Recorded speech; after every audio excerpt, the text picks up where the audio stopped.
Bonjour et bienvenue dans cette nouvelle vidéo.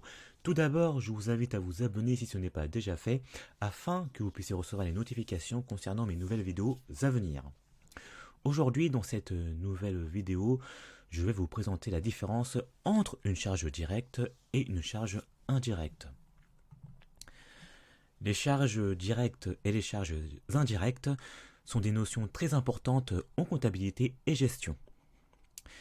Les charges directes et indirectes sont des coûts supportés par une entreprise pour produire des biens et services. Les charges directes correspondent aux dépenses provenant du processus de fabrication d'un produit ou de la prestation de services.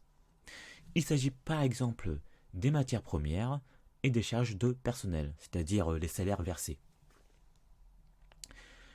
Les charges indirectes correspondent aux dépenses ne se rapportant pas au processus de fabrication d'un produit ou de la réalisation d'un service.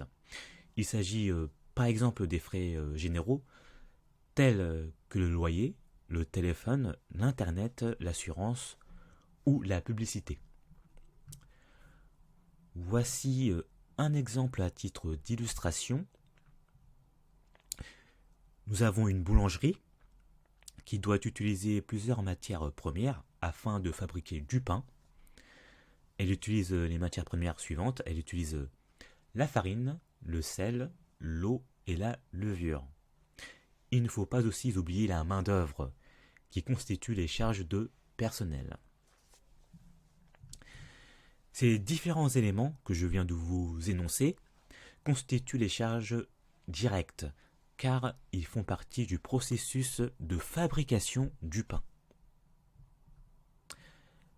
La boulangerie doit aussi couvrir des frais généraux afin d'assurer la production du pain dans les meilleures conditions et dans les normes en vigueur. Elle doit notamment payer le loyer, les factures de téléphone, les factures d'électricité et l'assurance. Et bien évidemment, la boulangerie peut aussi décider d'investir dans la publicité si elle souhaite se faire davantage connaître. Ces différents éléments constituent les charges indirectes, car ils ne font pas partie du processus de fabrication du pain.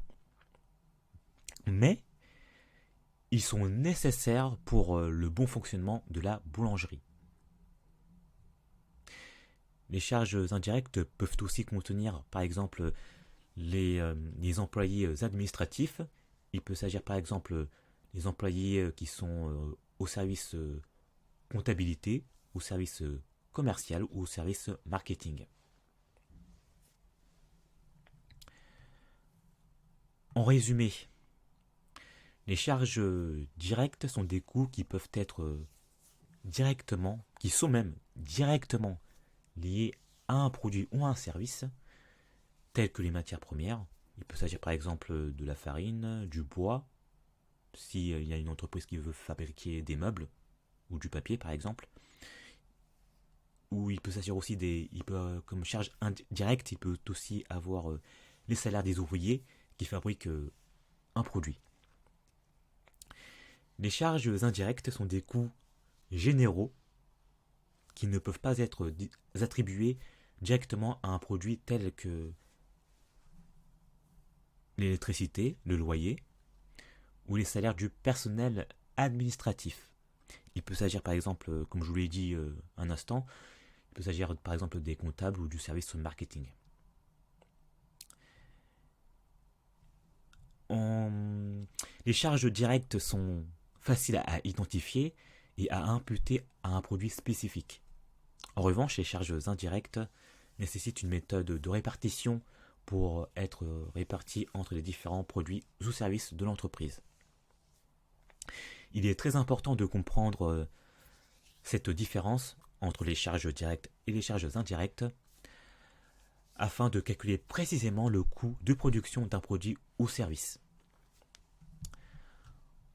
En conclusion, les charges directes sont spécifiques et mesurables, alors que les charges indirectes sont générales et nécessitent une répartition. C'est la fin de cette vidéo. Merci de l'avoir visionné jusqu'au bout. Si vous avez apprécié cette vidéo, n'hésitez pas à commenter, à partager ou à liker. Je vous dis à très bientôt.